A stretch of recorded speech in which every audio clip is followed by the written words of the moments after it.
예수님께서 나사로를 살리신 이 사건으로 인하여 당시의 당국자들, 권력자들은 예수를 죽이기로 결심합니다. 오늘 본문에도 나왔듯이 많은 사람들이 예수를 따르고 예수께서 기존에 있었던 당시의 권력자들의 권위와 가르침을 깨뜨리시는 새로운 말씀과 인도로 자신들의 자리가 어려워지고 로마의 속국으로 자치권을 인정받고 있던 이 유다가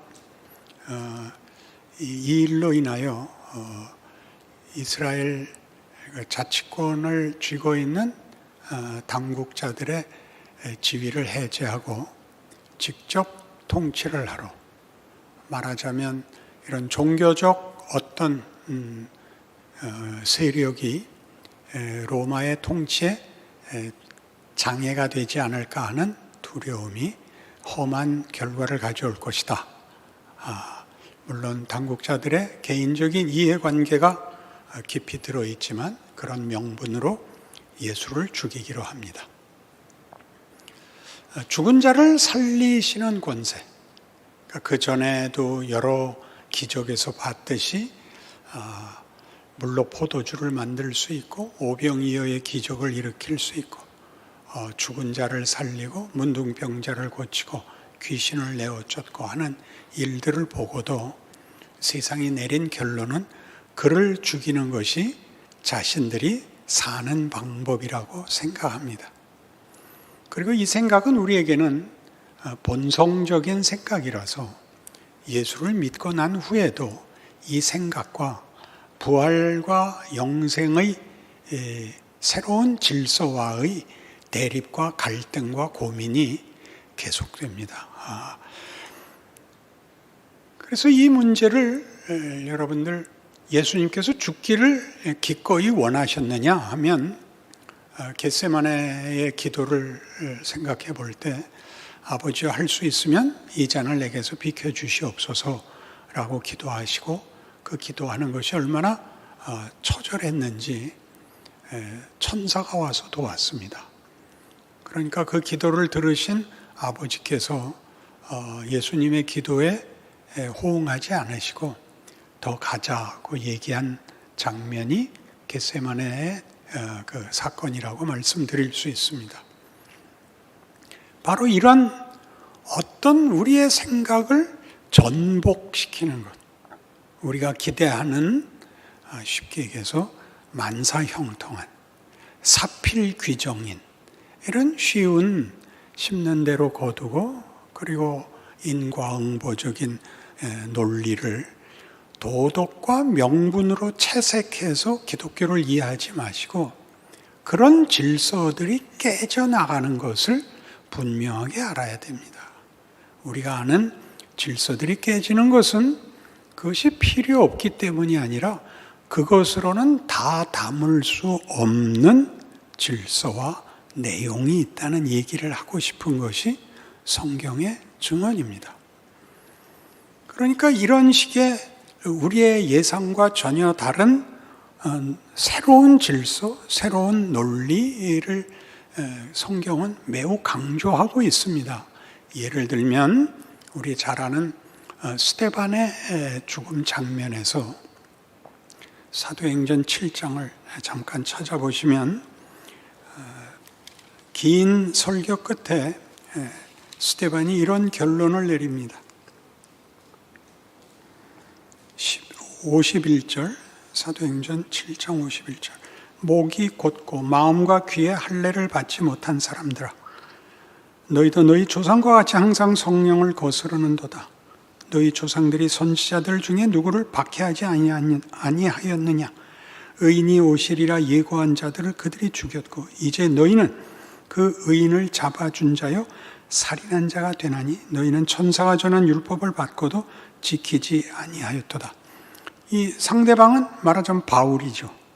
바울이 스데반을 죽이러 왔고 너희의 조상들은 예수가 오신다라는 그 귀한 약속과 예언을 했음에도 불구하고 그들의 말 듣지 않고 그들을 죽였고 너희는 그 주인공인 메시아를 죽였다. 이렇게 아주 혹독하게 구중을 하자 그들이 이 말을 듣고 마음에 찔려 그를 향하여 이를 갈거늘 스데반이 성령 충만하여 하늘을 우러러 주목하여 하나님의 영광과 및 예수께서 하나님 우편에 서신 것을 보고 말하되 보라 하늘이 열리고 인자가 하나님 우편에 서신 것을 보노라. 그러니까 장면을 보세요. 지금 생사가 갈리는 자리잖아요.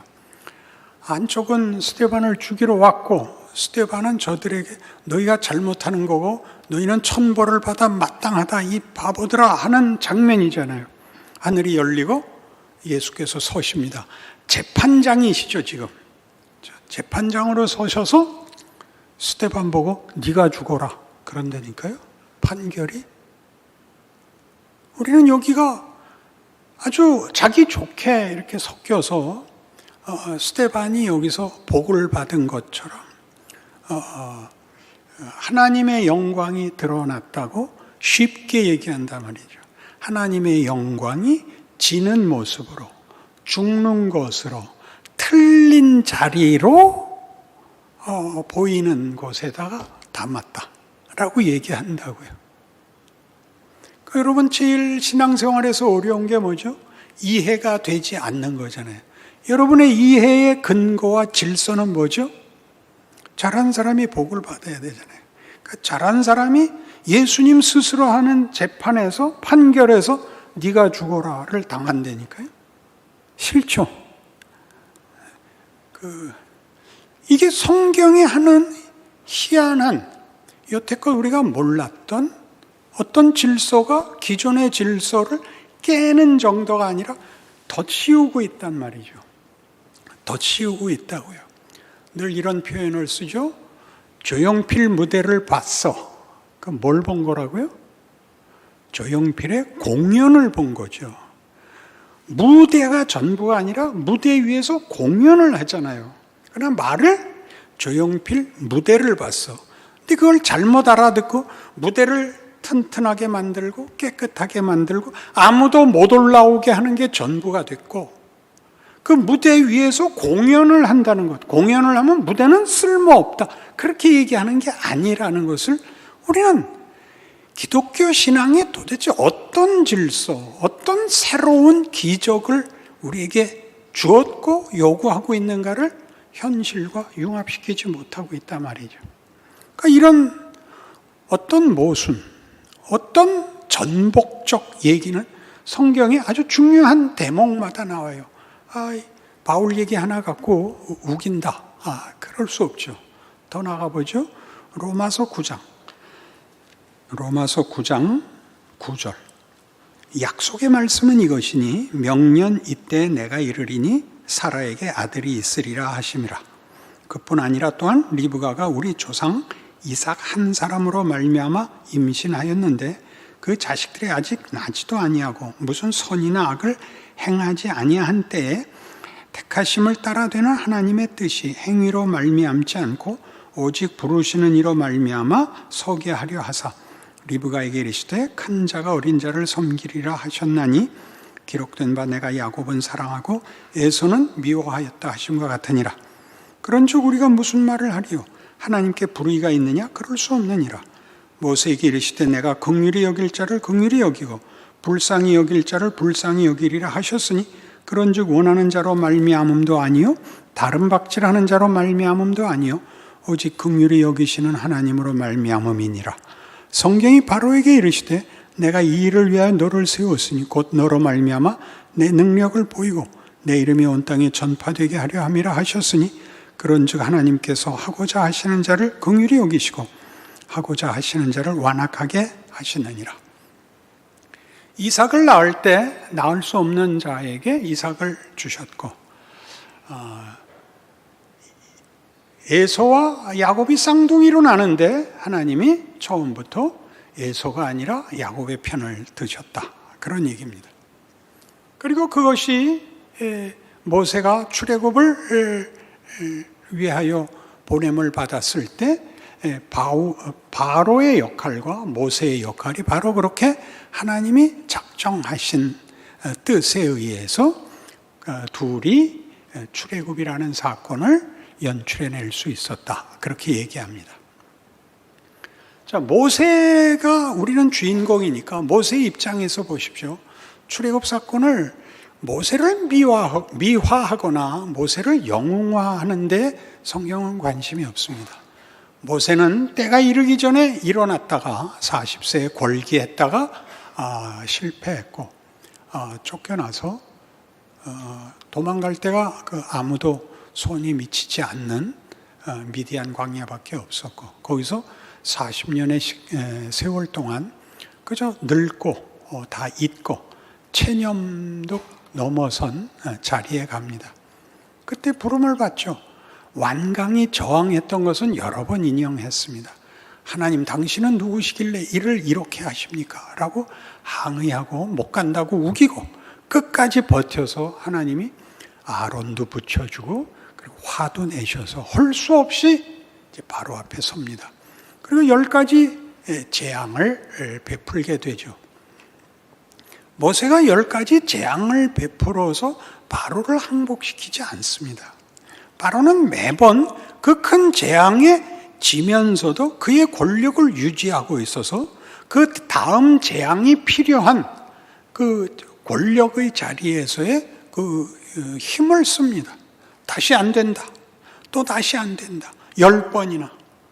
한 번 무너뜨렸는데도 다시 나오고, 2번 무너뜨렸는데도 다시 나오고, 3번 무너뜨렸는데도 다시 나오는 패하지 않는, 굴복하지 않는 권력이 그에게 그대로 있습니다. 말하자면 하나님은 바로를 꺾어서 그 나라를 멸하시고 이스라엘을 새로운 주인으로 거기에 천국을 만들지 않습니다. 바로는 끝까지 악역을 위해서 계속 죽지 않을 뿐더러 권력도 잃지 않습니다. 이게 놀라운 일이죠. 그리고 누가 변하느냐 하면 모세가 변하죠. 모세가 처음에 원망과 불만에서부터 변해서 홍해 앞에 섰을 때 그는 위대한 고백을 하게 되죠. 너희는 가만히 서서 오늘 하나님께서 우리를 구원하시는 구원을 보라. 이런 말을 할 수 있는 대로 옵니다. 그래서 훨씬 우리가 확대하고 과장되게 얘기하자면 출애굽 사건은 이스라엘을 구하는 것도 바로를 멸망시키는 것도 아니라 모세를 만드는 사건이라고 얘기할 수 있습니다.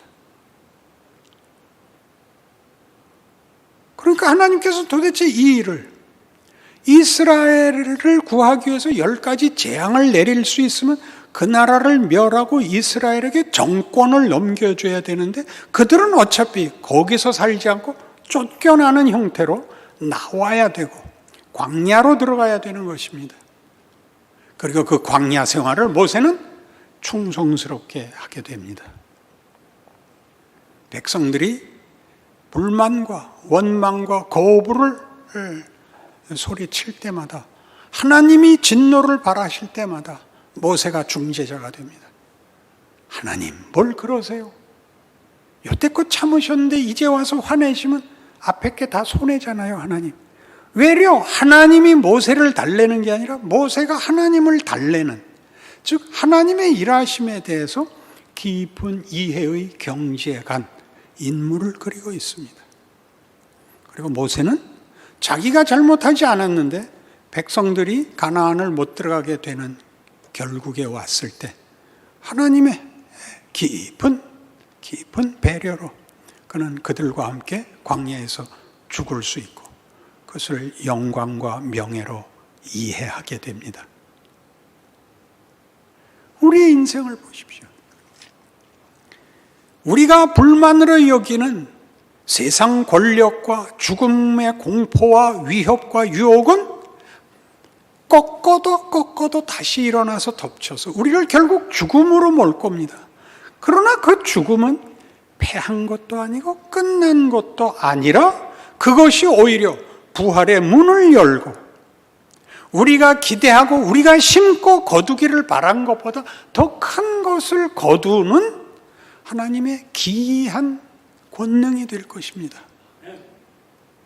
우리가 우리가 고린도전서 1장에서 바울이 고린도 교회 교인들을 꾸짖을 때 뭐라고 꾸짖어요? 너희는 기독교가 가지는 이 전복적, 이 우리가 만들어낼 수 없는, 상상할 수 없는 크기의 질서에 들어와 있으면서 그 약속과 그 소망을 외면하고 다시 옛날로 돌아갔다. 이해와 상상의 너희들의 한계 속으로 들어와서 자랑하게 됐고 싸우게 됐다. 그렇게 얘기하는 것입니다.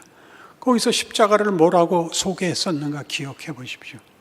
십자가의 도가 믿지 않는 자들에게는 미련한 것이요, 믿는 우리에게는 하나님의 지혜요 하나님의 권능이니라. 그러니까 우리가 그토록 현실 속에서, 신앙 인생 속에서 그토록 많이 하는 기도, 이 문제를 해결해 주세요에 하나님이 답하지 않는 이유입니다. 그게 일을 한다. 네가 원망하고 네가 절망하고 네가 싫다고 발버둥치는 그게 일을 한다. 그것 없이는 여기로 올 수 없다. 그러니 그 유명한 히브리서 5장 8절을 암송해 보세요.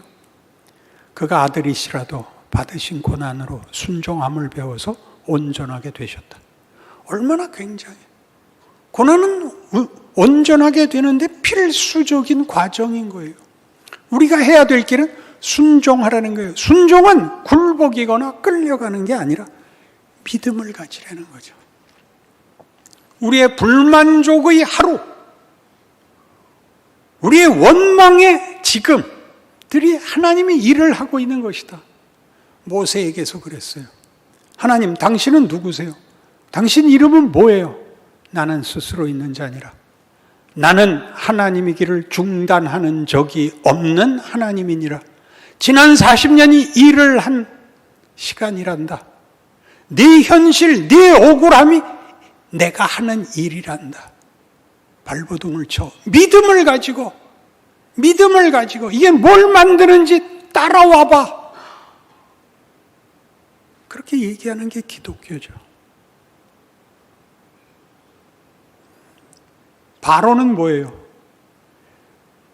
이 드라마의 중요한 조역이죠. 베노에서 최고로 중요한 배우가 베노가 아니라 메살라였던 거 기억나시죠? 메살라가 없었으면 베노는 멜로물이 됐을 거예요, 아마. 그죠? 거기에는 아무런 긴장도, 도전도, 어떤 질문도, 공포도, 절망도, 그리고 그것을 깨는 기적도 없었겠죠. 십자가가 그렇지 않나요?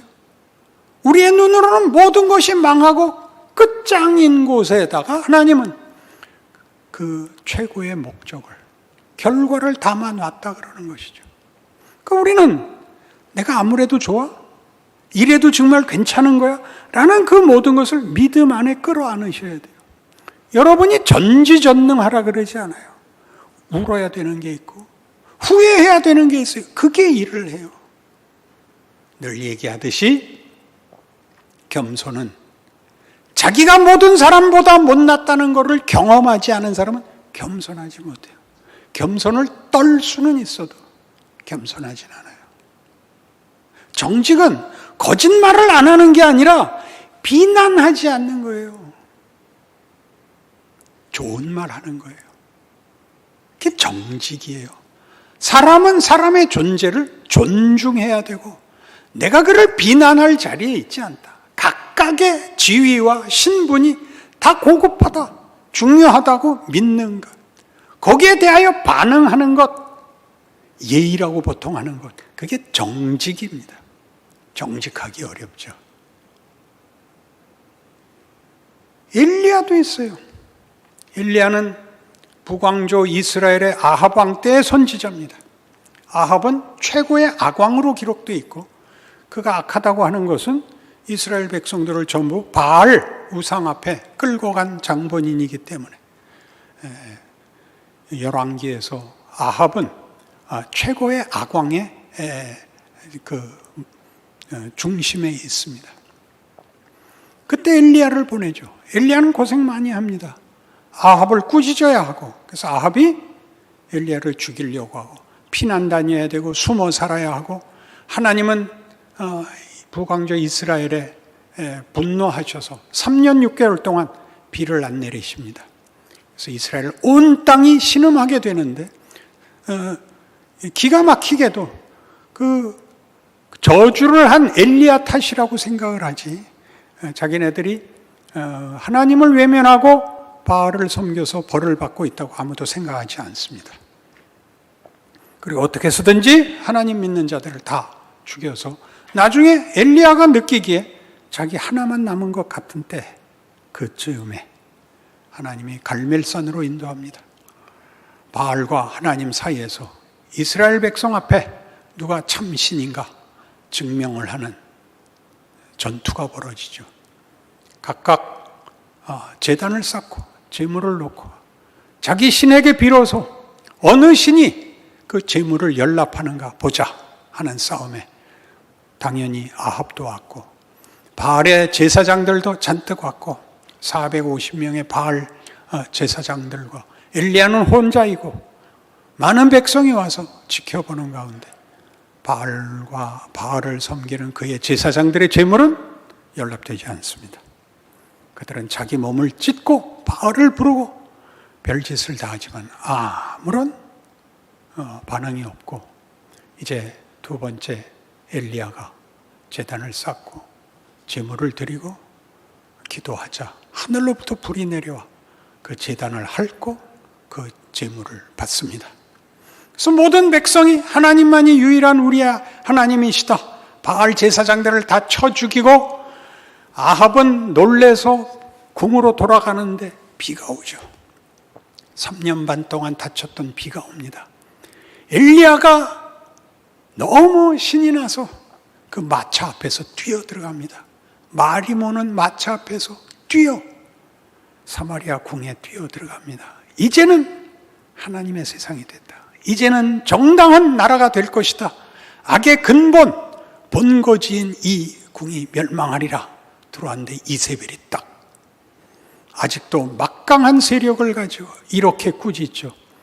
내가 24시간 내에 널 죽이지 못하면 난 성을 갈겠다. 엘리야가 얼마나 놀랐으면, 그 말 한마디에 놀란 게 아니죠.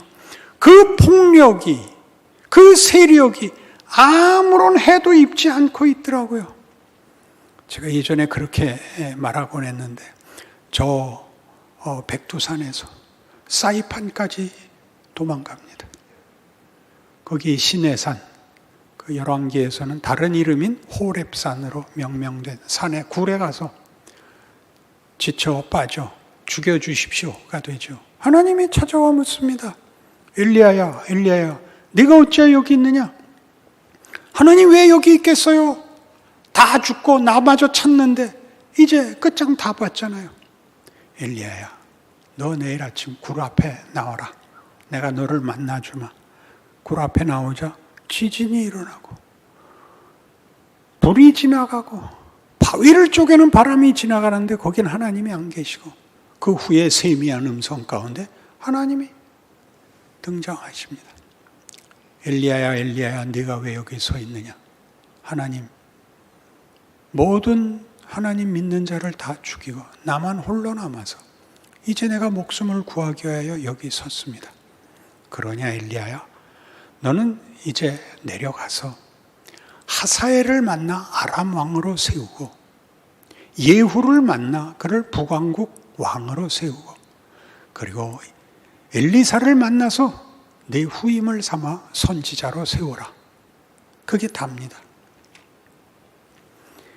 하사엘이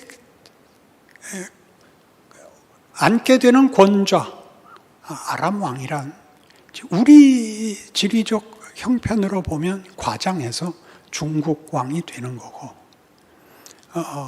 예후가 왕이 되는 북이스라엘은 북조선의 왕이 되는 것입니다. 둘 다 남왕국 유다에게는 중요한 대적들이고 위협입니다. 그 두 왕을 세우라. 무슨 뜻이에요?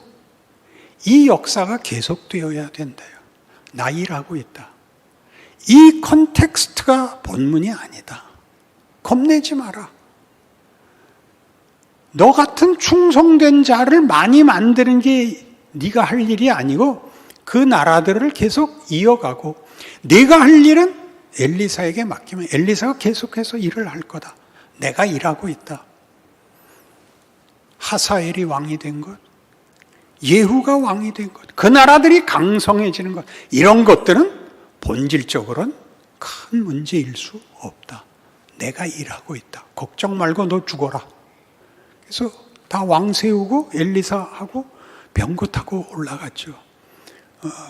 하나님이 그 엘리야가 못해 먹겠다 그러니까 그냥 조퇴시킨 거예요. 무슨 병거 타고 간 거 칭찬하고 그럴 필요 하나도 없어요. 그러니까 살아있으면 임무가 있고 할 일이 있고 내가 절망하는 모든 것이 최고의 조건일 수 있다고 생각해야 되는 것이죠. 우린 거기를 못하고 있죠. 그러니까 아무것도 못하고 사는 거예요. 화만 내죠. 나는 진심을 가졌는데 하나님은 몰라주신다는 거죠. 그렇지 않아요. 하나님은요, 죽음에다 담아요. 작은 데다 담아요. 우리가 아는 큰 게 아니고 우리가 아는 승리가 아니고 하나님의 승리는 죽음으로 보여준 것 같이 자존심과 우월감을 낮춰 자신을 몽땅 내놓는 섬김이에요. 사랑이에요. 마음껏 섬기고 마음껏 내주고 마음껏 사랑해라. 이게 내가 만드는 나라, 내가 너희에게 맡긴 임무, 너희의 인생에서 해볼 수 있는 기쁨이요 영광이란다. 이렇게 말하는 것이죠. 어렵습니다마는 생각을 해보십시오. 인간의 가장 위대함은 인간이 진정한 인간성을 가지는 것인데 진정한 인간성의 가장 본질된 내용은 이겁니다. 인간의 명예, 인간의 자랑은 폭력이어서는 안 됩니다. 공포여서는 안 됩니다. 비난이나 심판 같은 것들은 다른 사람 보고 하라 그러십시오. 여러분은 위로하시고 용서하시고 품으시고 옆에 서시고 사랑하십시오. 이것이 하나님이 오늘 우리에게 맡긴 것이요. 예수의 생애입니다. 예수의 생애. 필요한 걸 모든 걸 해줬지만 당신의 우월감을 증명하기 위하여 공포를 불어들이는 적이 없는 공생애, 그의 성육신, 우리에게 부탁한 책임이 아니고 기회, 짐이 아니고 영광, 이 인생을 살아내시는 복된 여러분의 기적이 각자의 것이 되기를 바랍니다. 아멘. 기도하십시다. 하나님 아버지, 우리는 위대한 존재이고 우리는 기적의 생애를 살고 있고 우리의 현장은 구체적인 것입니다. 말로 때울 수 있는 것이 아니라 우리 몸뚱아리로 해낼 수 있는 참으로 기쁨과 감사와 놀라운 존재이지요. 그 기회를 살고 있습니다. 저 세상에서는 계속 으르렁거리죠. 너 그렇게 살면 안 돼. 죽어. 속지 말게 하여 주옵소서. 믿음 가지게 하여 주옵소서. 십자가의 승리를 우리 생애에 반복해서 구현하게 하여 주옵소서. 우리가 지금 겪는 모든 어려움들이 하나님과 예수님의 약속과 함께 하심을 방해할 수 없고 우리의 우리된 신앙생활을 손해보게 할 수 없다는 것을 믿고 이기게 하여 주옵소서. 예수님 이름으로 기도합니다. 아멘.